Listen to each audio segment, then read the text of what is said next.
Hey, greetings one and all, greetings one and all. Chris Courtney here, New Pragmatic. Just checking out, the live stream, making sure that we are up and running. Looks like YouTube just went live, so we're gonna put that away. No longer need to check that out. It is good to have that. They really have improved the YouTube Studio experience.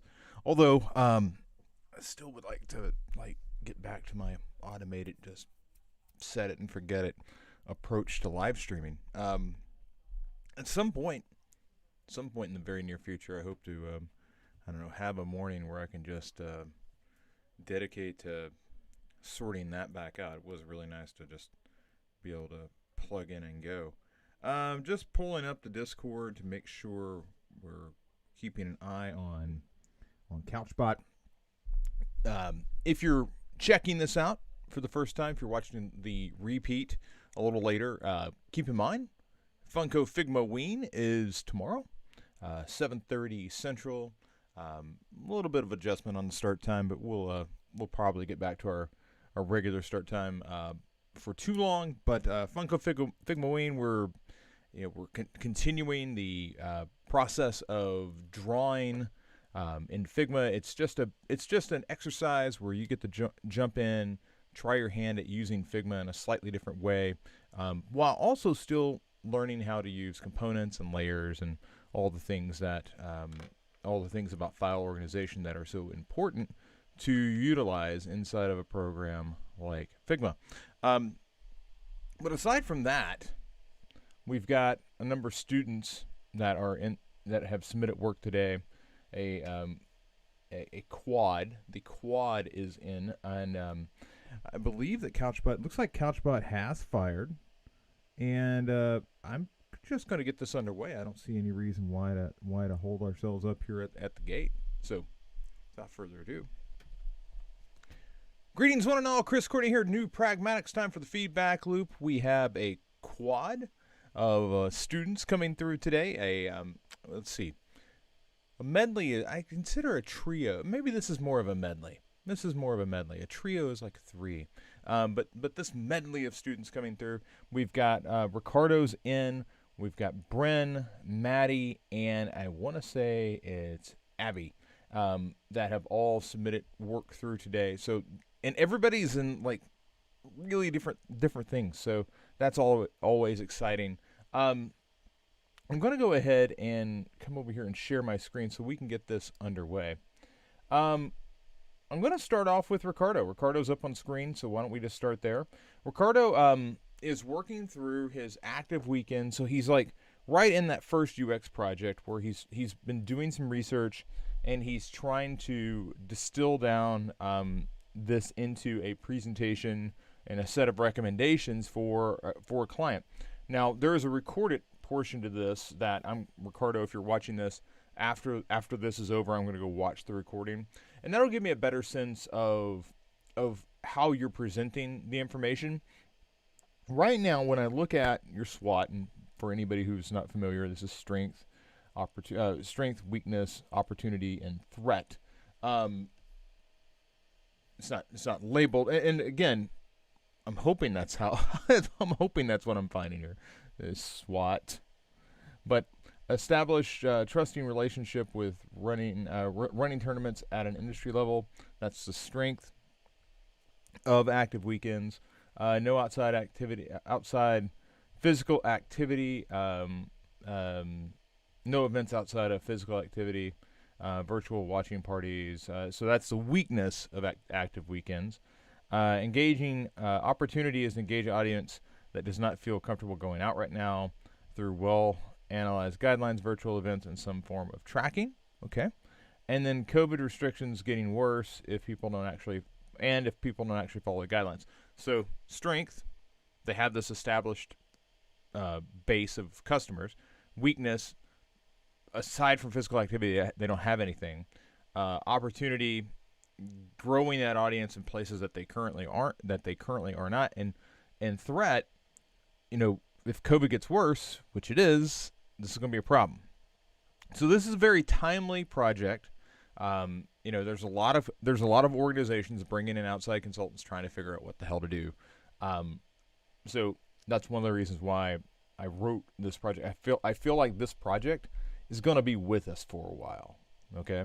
Now you've also broke down some the known unknowns, and so you've got your unknown knowns, income, revenue, site app, and sports engagement, COVID outbreaks. And there are some misspellings here, but this is not a dot going out to a client, so I'm not worried about it. I'm not getting caught up in that. If it was something I was going to show a client, I definitely want to clean that up. And what's interesting here is an unknown known is something that I'm ignoring. I'm ignoring the fact that it's there. Okay, that's bias. So I'm not really sure, because I haven't. This is the first time I've seen you put this together. I'm not really sure if that unknown knowns is accurate, but let's just put that in the back pocket for now. Known knowns: people want to play sports. There are a lot of athletes that are uncomfortable playing. A lot of offices have gone remote. Yeah, that's the known knowns. Known unknowns: so what sport athletes are most interested in, how impactful guidelines are at keeping people safe. So what sports are these athletes willing to play, basically, and are those guidelines going to work? Those are the known unknowns. We don't know the answer to those questions in this environment. And the unknown unknowns is how well people will follow the guidelines, the course of COVID restrictions. School coaches will need these guidelines and ways of social distancing engagement.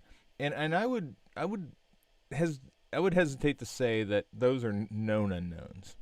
Unknown unknowns are things that you literally don't know to even ask right now. Okay?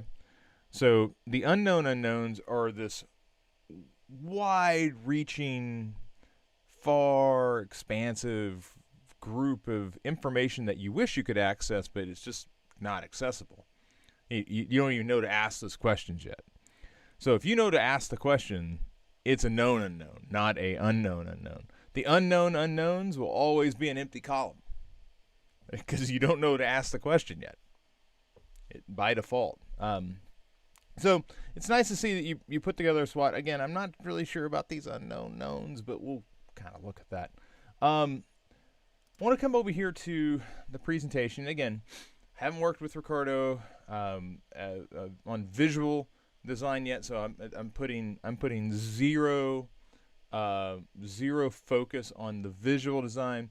I'm really focusing on a fine point. Like, you could have put a one-sheeter together, you could have put a presentation together. You chose presentation, which is fine, but I'm really putting a fine point on: are you making a recommendation that somebody can act on? Okay, are you leading off the top? So you got your cover sheet and the initial recommendation. My initial recommendation is, for upcoming season, these sports are the most popular in your area: softball, soccer, flag football, basketball. First of all, some of those are summer sports. We're heading into winter. That's going to look out of step, and it's kind of a hey, here's what we know people like. So I don't think that should lead. Initial recommendations: specific guidelines for each sport and guidelines for coaches and referees. High risk, contact, medium risk, lower risk.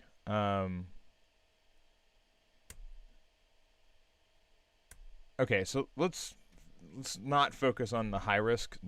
Like these are like this high risk, medium risk, and low risk. Those are slides all to themselves. Right now, I think they're getting in the way of, like, initial recommendation: contactless waivers are a must. That's a great recommendation. I'm missing it because I'm focusing on this black text here that's like medium risk. I don't know why I'm looking at that.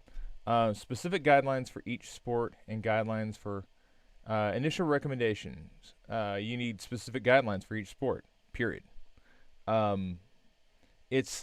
It's not as strong as contactless waivers are a must. as far as a recommendation goes. But I get it. Softball, baseball, if at least 6 feet apart in dugout areas or players seated 6 feet apart. This is where you got to go back to, what sports are we playing? What sports are we doing? Because this is like a right now thing. Our client is wondering about the near future. They're wondering about basketball and can they have indoor volleyball tournaments and things like that. I do want to circle back around to the questions that you asked in the stakeholder interview to see, were they talking about baseball? I don't know that they were. We need to go look at that. And so much of this goes back to utilizing the information that you've gathered to look at what the client is wanting to do. The client is concerned about the future, not the season that just passed. Types of play.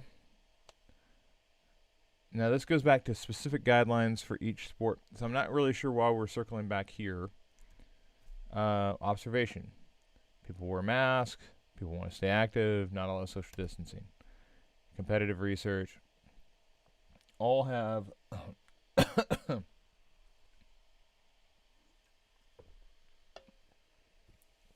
Sorry about that. All have sport-specific guidelines, digital waivers, and virtual events. Now, this is something that that's going out to a client, so you definitely want to nail down all misspellings. Okay. Navigating sports during COVID-19. It's okay. I think it lacks. I think it lacks some clear guidance. You've got your initial recommendation is 1, 2, 3, 4, 5, 6, 7 pages. So where is it? Where is that initial recommendation? Because I get 7 pages of it before I get to something that isn't the initial recommendation. Focus. We got to focus, okay? When you're talking with a client, you got to do you have 30 seconds? Do you have 2 minutes? You don't have 30 minutes. All right? You got to focus. I'm really interested in seeing what you do in front of this because I've said this a number of times. Ricardo, I know you're relatively new here, but presentations are part print design. So it's like literally it's static. It's part motion design because obviously it changes. And it's part theater. You're in front of it. So it's got all of these different principles of communication that kind of merge together in one format. I think it's a really important thing to master. And it's oddly enough, there was a book not a book, but more of a white paper that just came out today called "Presenting Your Design Work," or "Presenting Design Work," I think is the actual title. It's from the A Book Apart folks, the people that have these books. You recognize the Book Apart design. Anyway, the point here is there's a lot of focus on this space, and you want to get to a point where you're really mastering it. And that's why we cover this a number of times in the program. You present your work a number of times because it matters. It definitely matters. And when you get into an interview, what you'll find is that nobody's looking at your portfolio in the interview. They're looking at you presenting your work. And that being said, you need to get really good at this. All right? So you're early. This is like your first shot at it. We'll work on it. Okay? So that's Ricardo. Let's come over here to Maddie. Maddie has her portfolio. Maddie's working on her portfolio. And I challenged Maddie to go through, and she's kind of doing this thing where she's using Squarespace as a tool to build the initial version of the portfolio. So she's got something up and running, but she's then going to come back and work through front end, and we're going to build it for real with more control. And Maddie can tell you all too well that in going through and looking at and going through and working with Squarespace, it's like you definitely realize where the tools do not give you as much as much opportunity at refinement as you would like.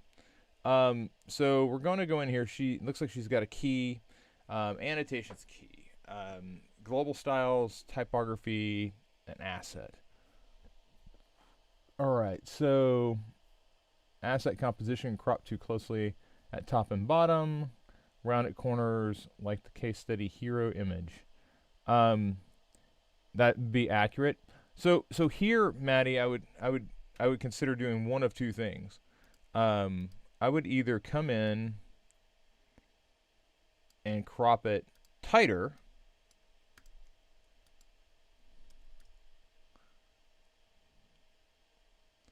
and basically chopping off at least one portion of it.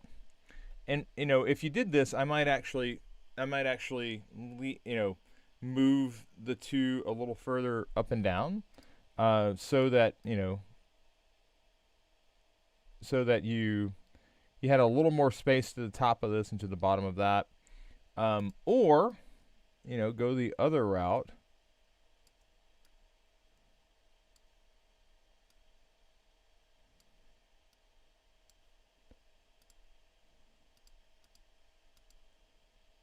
And expand it a bit. And I say a bit because you don't want it to get too big. Obviously, selected works and growing Gerber would need to move. But I would either tighten it up or loosen. I would either tighten it up or go looser. It's still better than where you were previously, but it's just a little tight. So I agree with that. I would either go further or loosen. Let's see here. Button style. Crop too closely at top and bottom. Oh, I think your type got copied. So anyway, let's look at this button style. I like the icon. It's outlined. I'm guessing that it's you're doing this to indicate that you need a password to access that. But I don't know what the questions are there because it looks like it just was copy paste. Cramped, feels cramped, small, typographical alignment, dislike that it's top aligned. Well, here's the question I've got about these. Do you need I know why you're doing the color swatch here, and it's because this is using a color swatch. But do you need it? Could you just use this interface and just make it the interface? Because it's not like you have a design that has like a lot of white in it. Like, yes, this mega drop down here, definitely this mega menu definitely has a lot of white, but you've got a shadow on it. I mean, I think you can make it a little larger and actually fill the space instead of doing a swatch.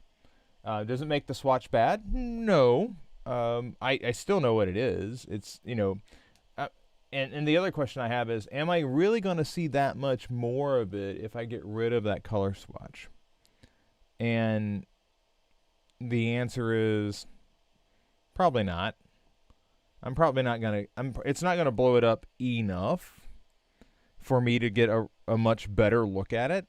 So that's something that I would keep in mind, is that, yeah, it might look a little bigger, it might feel a little less cramped, quote cramped, but it's not really gonna change the visual. As far as the alignment, this is totally a taste thing. Do you have any? No, I'm kidding. That's so rude. I know you're laughing, so that's fine. I could see this bottom aligned, like, where the label here, the link is like aligned with the bottom. I could see this centered, like where it's centered on the depth of the box. You can see it top aligned. It really just comes down to you. What I wouldn't want to do is I wouldn't want to like center the text and then center it, or I wouldn't want to necessarily right align the text. Like there's some just stuff that I wouldn't do. But overall, I think I think if you decide you want to do something different there, that's fine.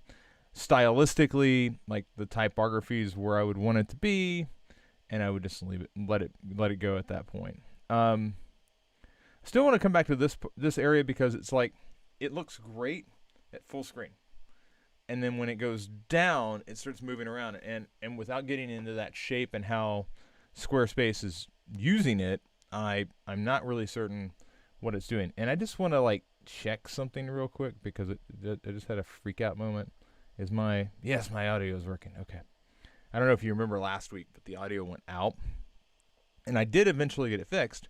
But then people were watching the video going, "Oh, Chris recorded the whole thing without audio." It's like, no, I plugged the audio back in, but unfortunately, people thought the video was empty because that segment was empty. So, anyway, I digress. All right, let's look here. Full bleed, yellow background. I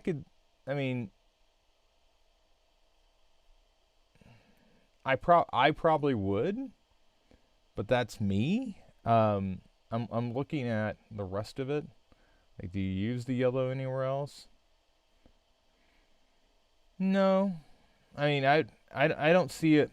I don't see a reason for the presentation with this. I would probably go yellow all the way up. Like I would just do it as a full field. In doing so, you get rid of, this is the only place where that color is utilized. So I would probably make that. I'd make that adjustment. Push column over to match those below.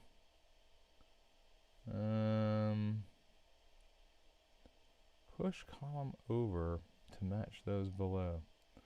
I don't know that you have to. Like this is the only area where that typographic structure is being used. And my question is always about like what's my consistency between. And here you've got it flipped from this, and here you've got it all the way across. Need spacer to the right. Go with this format across projects. Okay, so if that's what you want to do, I think that's fine. But I would just make sure to pull this into that mold. And this is, for those of you that haven't been part of the conversations that Maddie and I have been having, one of the reasons why she's doing this is when you're working in Squarespace, which is what she's doing, it's incredibly hard to see what the design is from page to page to page and how you are implementing it. It's very easy to do slightly different versions of the same design or use heading 2 when you should have used heading 1. And without having the ability to look at these things side by side, it's nearly impossible to really see where the inconsistencies are in the work. So that's where I'm at with it. The other thing I would mention is now that we're looking at, speaking of inconsistencies side by side, we've got the blue going all the way up to the top, and it stops right here. You've got the yellow here, and you've got the blue. I am kind of curious. Would you want to bring that yellow in on the others? Should you be going with the blue instead all the way? Should it stop here at the top? These are some questions that I would encourage you to investigate. I don't necessarily know that there's a right answer, but this is one of those things where we're talking about consistency, okay? And, I've worked with students before that want to have every case study be different. I would prefer that they all be good. And if you can land on a good design, you should go with that rather than rolling the dice every time and potentially wrecking the car because you came up with one that kind of sucked. Happens. This work doesn't suck. It's fine. For the record. So more spacing above the heading. Part 1. I could see that. Yeah, because all of these headings do not have a big photo of an avocado above them. So I think that may be one of the issues that's playing a role there. Round up PNGs with text headings, more stylized there. I mean, I guess you could. Text headings, is that like a label over these? Is that what you're thinking, or are you thinking about a heading there? Find a way to summarize and stack competitors nicely. Yeah, so when you were talking about stacking competitors, this is where logos sometimes come in, because it's difficult to show like the competitors like interfaces because they're all going to be small, and you're already trying to get people to focus on your work. This is where I'm if you do want to show their interface, that's fine, but I wouldn't try to show all of them. And then I would probably just bring in like, here's the logos of the competitors that, so you have a touch point, and then you could also link out to those competitors from their logo. So if somebody did want to go look at that more in depth, they could they're just a click away. Record round at PNGs with text headings. Full bleed or full width inset. Break these out to multiple image. Treat these all the same. So with this, I think you could go full bleed. That's something at this point you could definitely like come all the way across. And I think that you crop it at that point. I don't think that you try to do it all the way down.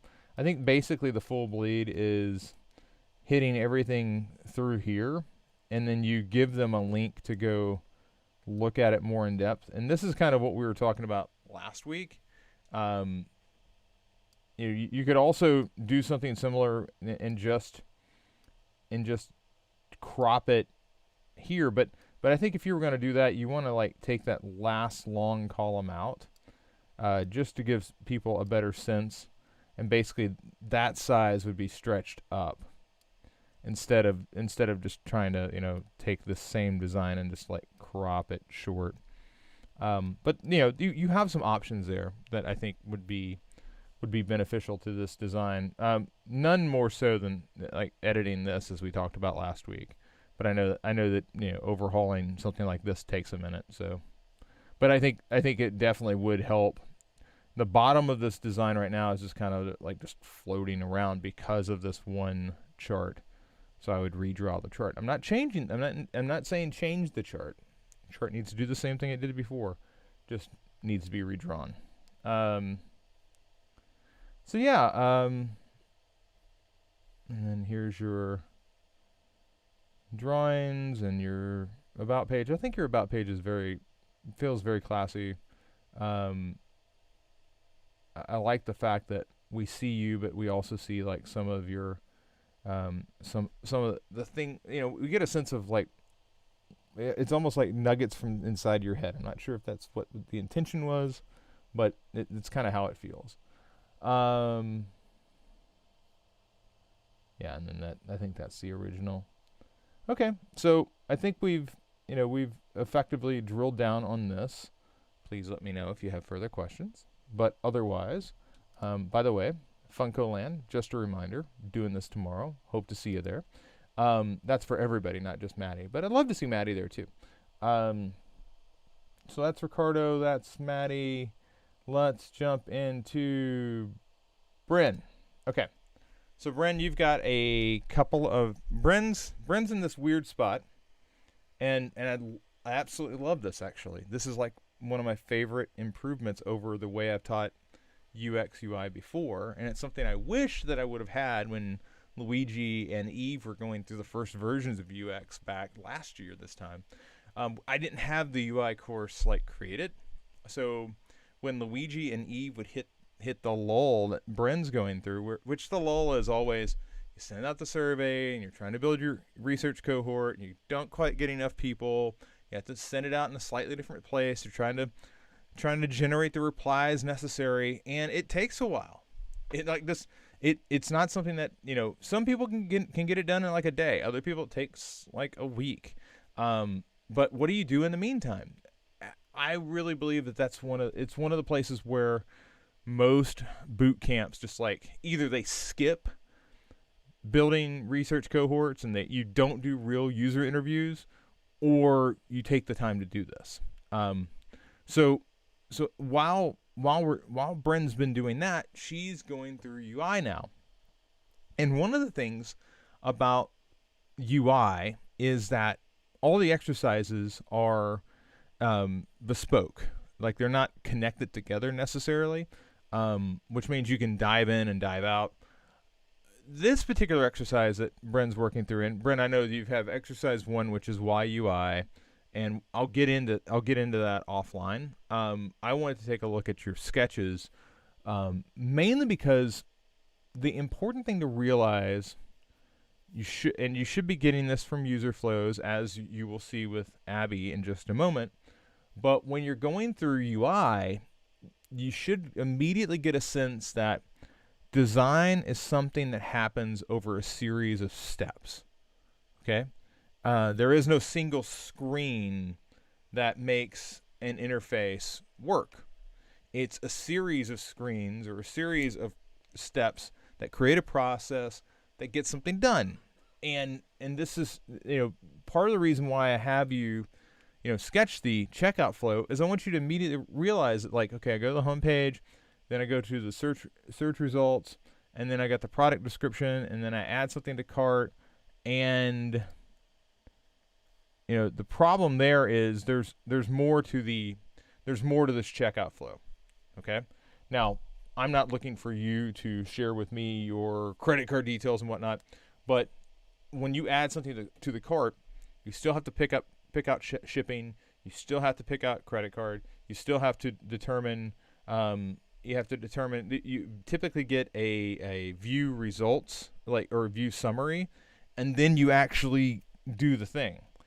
So the checkout flow, I think, was one of those things that's so important that I would encourage you to take another sheet of your notepad and take 10 minutes and sketch the whole thing out, because this checkout flow is very close to what you may utilize in a client app, in a e-commerce project, in a freelance project. This basic flow you'll utilize over and over and over again. And I just want to make sure that rather than having to constantly go back and go, what does Amazon do?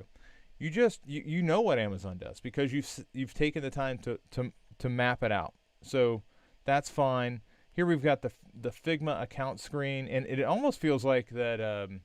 It's what's funny here is Figma's account screen is very simple. Okay, to the point that even though this is a desktop approach, you could see how this might be used on mobile. It's like, here's the home screen. I click on create an account, and then there's this onboarding flow, and then I name a project, and we're off and running. So it's very simple. Franken Oak Women's Accessories. So here's the promo pop-up. So there's you go to the homepage, there's some sort of pop-up. Then you're on the home screen. Then you're on the nav expand it, and then you're in the accessories section. The important thing here is that there's always this idea that it should only take X number of steps to get to a desired location, but that's only possible here because we put a lot more information in front of people in that navigation, that mega menu, much like what Maddie did with Burt's Bees, and you saw when we were kind of reviewing her portfolio, that was one of the things that she was showing there. That mega menu is so crucial to getting people where they want to go, and making them click multiple times through there is not a great idea. But at the same time, we've always been told, don't overload the screen with stuff. Well, it's okay if it's the right stuff. but it's got to be the right stuff. And that's where, when you click accessories and you get all the accessory options, that's the right stuff. If you click that mega menu and it was just a bunch of different crap, then that would be the wrong stuff. ESPN also does a really good job of this. They've got a gigantic mega menu. If you hit soccer, for instance, it will give you, all the various leagues, the big teams, and it's a lot of information to take in. But I can't tell you how much harder the site would be to navigate if they didn't put so much stuff in that mega menu. Same thing here for Frank and Oak. And here's Open Table. So reservation scheduling, home screen, restaurant options, restaurant details. Yeah, so like this is the second time. Amazon was the first, Bren. This is the second where you've gotten through the walk up, and maybe there's more here, and I'm just not seeing it. Let's double click here. No, like with Open Table reservation, you've got the pick a time, right? Then you've got the confirmation, and people will ask, like, do you want me to go ahead and confirm? And it's like, yeah, sure, cancel it. Like, and it's also valuable to see what the cancellation is. Like, what does that flow look like? This is all about investigating and studying the patterns that exist right now online, right now in e-commerce, right now. Most of this is frankly e-commerce. Figma wasn't, though. Figma was just like onboarding. Knowing these flows, knowing how they work, pays dividends, because it gives you a base to begin building your projects from. And you can't, a lot of people say, well, isn't that just copying? Well, keep in mind, one of the secrets about somebody saying that this design is good and it's familiar and it feels natural and intuitive is because they've seen something like it before. If you come up with something that's just out of left field, it could be well designed and completely reject it because it is so different from everything else that's preceded it that people go, "Ooh, this feels weird." And they don't accept it. It doesn't mean that it's not good. It could be substantially better. But substantially better typically makes it through if it still has hallmarks of an existing design. So I really believe that design typically is more evolutionary than revolutionary. And if it's going to be revolutionary, it's got to be accompanied with something else. Like when the iPhone came out, that was a whole ecosystem that arrived at once. That was a revolutionary moment. The same thing can be said for VR. There were no evolutionary steps that got to those first VR interfaces, but VR itself happened, and there had to be an interface to go with it. So I think there's a lot there to take in, but I would encourage you to finish the flows. I appreciate the work that went in to getting these done, but we want to push just slightly further. Abby, we're gonna wrap up here with Abby, and we got some gold diamonds here. The gold diamonds indicate processes that have been refined further. So let's see here. Create individual lessons. So this is, I'm a teacher logging in the system. I'm going to view, I'm on the home page. I'm going to select the create assignment button. I get a form pop up for creating new assignment. So boop. I can assign the assign assignment to a class, which is optional. Add due date, which is optional. So you're kind of getting it now. Now I'm getting this granular feel of, like, I can literally see like the little asterisks next to fields that are optional.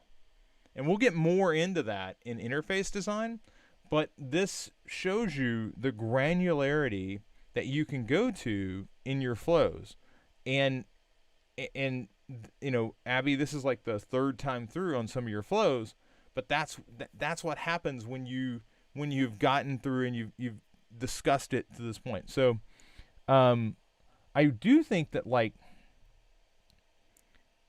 something that something that feels like it's out of order is like assign assignment to a class. I wouldn't do that until after I've titled it, after I've inserted the main text.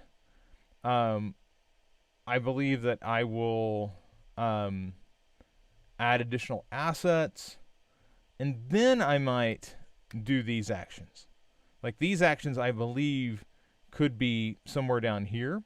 Add additional assets. I can do these, and then you're going select save, and the assignment will save to a specific to assignments or a specific class. So now I'm seeing like there's an assignments area, and then there's specific or it goes to a specific class. That could only happen after I assigned it to a class.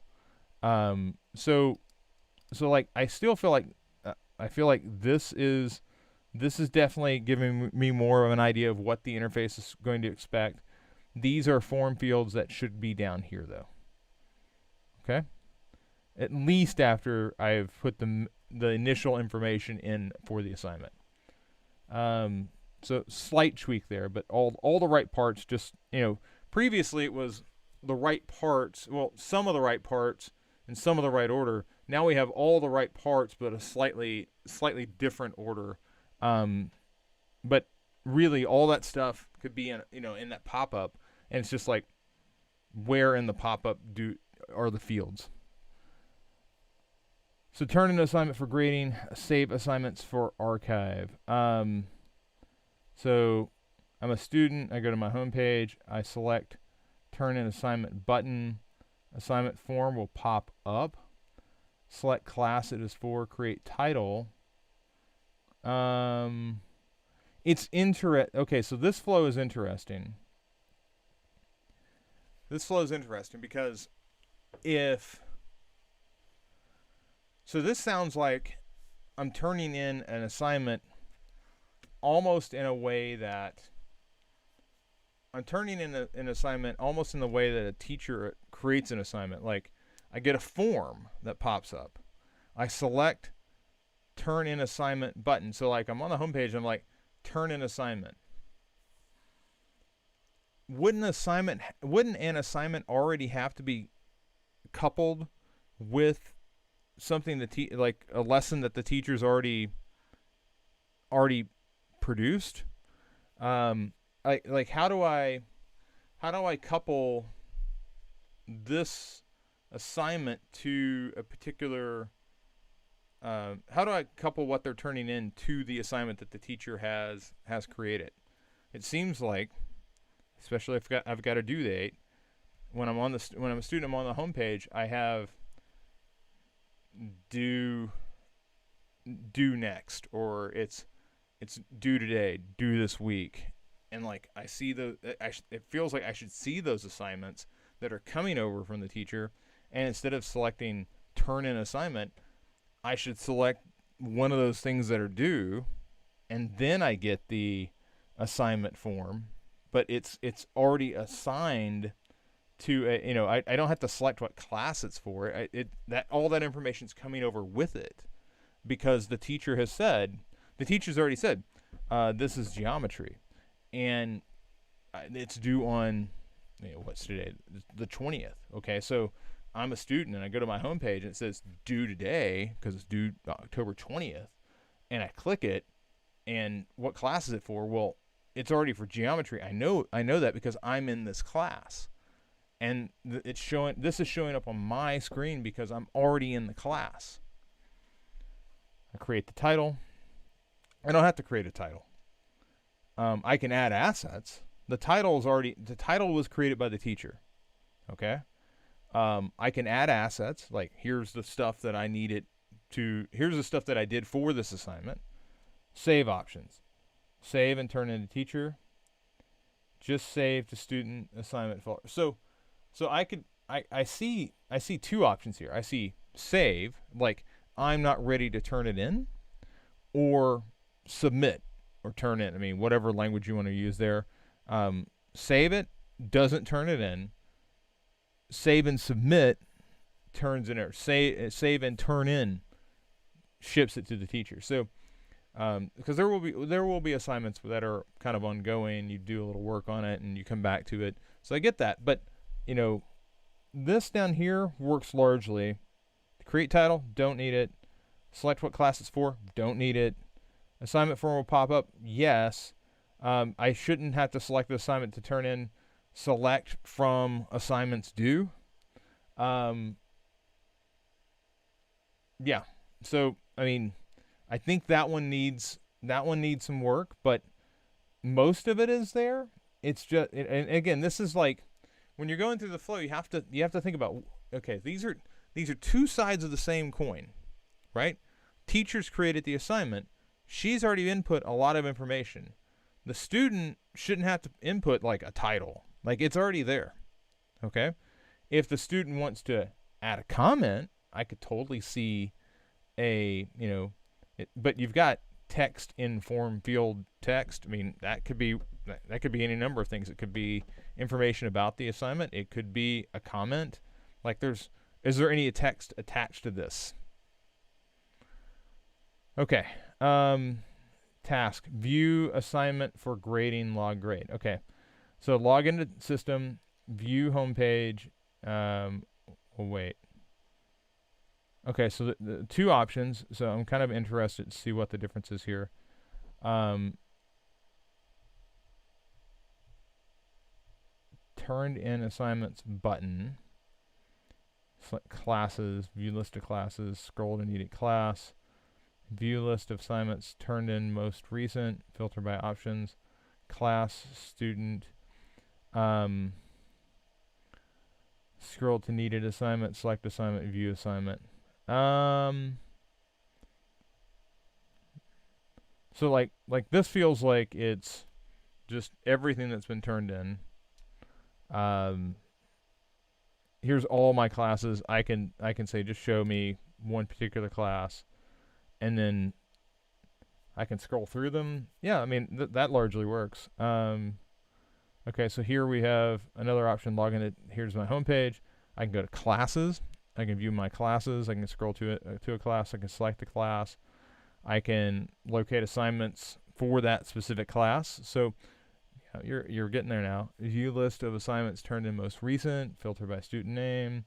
Scroll to select assignment. View assignment. So what we're getting here now is this understanding that there's more than one way to get to the same area in a platform. Okay. You've got on your dashboard here's the assignments that have come in. That's great. I can access that there.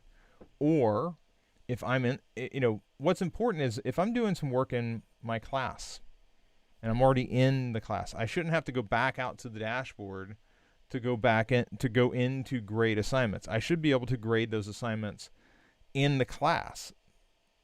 It could be a preference thing, but what you're illustrating here is a good dynamic. This works for me overall. And you're in this, you're saying I have something on the dashboard for assignments. I also have something on the dashboard for my classes. All right. As a teacher, I'm beginning to get a sense of what is there. What can I do? So this is good. View grades. So view grades, I'm going to update this one. Okay, so I'm going to log in the system. I'm a student. I'm going to go to the home page. I'm going to go to grades button. I'm going to view classes with overall grades next to it. Select a specific class, view all graded assignments, select assignment for grade overview, and ask and any feedback. Okay, so I get that. So I'm a student. Like, I'm not going to see the teacher's view of the dashboard or of my dashboard, but I'm going to get my version of it. And I'm on the home page. I can select grades. What else would be here? Like the do, like we just talked about it. Do next, or some sort of running list. Would there, now we're beginning to enter into a good moment to think about, like, what else is in this environment? Like, is it just grades and assignments? Are there any notifications? Is there, do I see like a list of my classes? Um,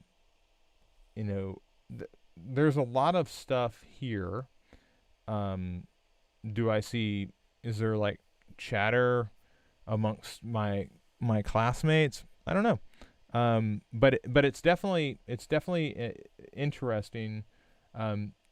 You've gone a couple now where I think that they are really close to being accurate flows. Only that one up here for the student submitting their work felt really out of place. So text or task, access shareable materials from other classes. Okay. So I'm the teacher. I go to my homepage. There's a resources button. I select the subject. So I want geometry. Here's a full list of assignments for geometry. I can filter by class, type of class, or all classes. So type of class would be like, I'm looking for 8th grade geometry, or I'm looking for advanced geometry, like, any number of things. All type of class or all classes. That really wouldn't be a filter, but whatever. Select assignment needed. One thing that you could filter by, though, would be attachments. Like, I only want assignments that have exercise, or that have PDFs, or I only want assignments that have video tutorials with them. So you could probably filter by attachment type. That would be one thing that you might add there. But that's so select assignment, view assignment and assets, saving options. I could save as, choose a class to assign it to. I could archive it. Watch out for the misspellings. I could archive save for future use. I could save to class assignments. So this is, I found something, I don't know where to put it yet. I have an archive, like this is favorites. Okay. This is heart, check mark, thumbs up, whatever. You've just described favorites. Okay. Choose class to add assignment to, and then you save it to a specific thing. You could duplicate it. Okay. So duplicate it says, I want to, this concept is forking. Okay. So you're describing a couple of patterns here, which is exciting because I feel like these are naturally occurring at this moment. So you're duplicating their edit, you're editing and adding those adjustments. So, and then this is interesting. So you've added your adjustment. Do you reshare that to the community? You could say, hey, this is a fork of somebody else's assignment. I added some video assets and I'm resharing it back. This is also, would, in terms of code, be referred to as a pull request. But choose to add assignment, choose class to add assignment, save the class assignments, or archive save for future use. That one's really good. That one was really good. I like that one. I like that one a lot. I think there's a couple of ways that we might be able to modify it, but overall, I thought that might have been one of your strongest flows. Okay, sign up for tutoring and extra help. Okay. Okay. So I'm a student. I select the tutoring button. So again, now we're getting a sense of, what's on this interface. Well, apparently there's a tutoring button. So I can view a list of classes. I can select a class. I want to sign up for a group study session. I want individual tutoring. I'm going to view a list of teachers available. So I'm guessing if I'm in group study, this is a list of group study. If I say individual tutoring, this is a group of individuals. So this might be slightly divergent, like same sort of thing, same calendar pop-up, view additional available dates, select the date, view list of times available, select the time, view tutoring request overview, submit request. So down here, it's a little fuzzy. It's like, should I be able to view list of available times if there's only one time available. It's like if I select, like, and this is where conditional logic comes in. Like, I should show available times if more than one time is available. Otherwise, when I view the date and it says November 12th at 11 a.m., it's just November 12th at 11 a.m. There is no now select the time and it's like one time. That's a bit of logic that can be written into the system to show these if applicable. I need times more than one to produce these views. But overall this is again pretty strong. I don't know if that's as strong as this one where you're viewing shared assets. I'm really excited about that one. But up here with the student, I want to overhaul that one. Student making a submission. I think that requires an overhaul. But otherwise, I think the rest of these are good. Make the student overhaul, and then let's chug forward, because I think that this has been a really good. You've gone really deep on this. I really feel good about the flows. I mean, this is an initial exercise. You're beginning to take all the research that you've performed to date and make an interface out of it, just from your user research. You're making tools that would be beneficial. You're kind of coupling these two. It's like a two-sided economy. It's a student and it's a teacher. We haven't even talked about the parent yet that wants to check in, but there's a lot of good progress here. Okay. All right. Well, ladies and gentlemen, that's going to wrap it up for this edition of the Feedback Loop. Bren and Ricardo, I owe you a little more because you had some written work or some recorded work that I need to take a look at. But Maddie, Abby, Ricardo, Bren, thank you so much for submitting your work for today's Feedback Loop. It's always good to see a lot of students beginning to wake back up from the weekend, and I hope to see the rest of you kick into gear for tomorrow. But without further ado, I'm Chris Courtney. I'll see some of you later, and for the rest of you, I'll see you tomorrow. Take care.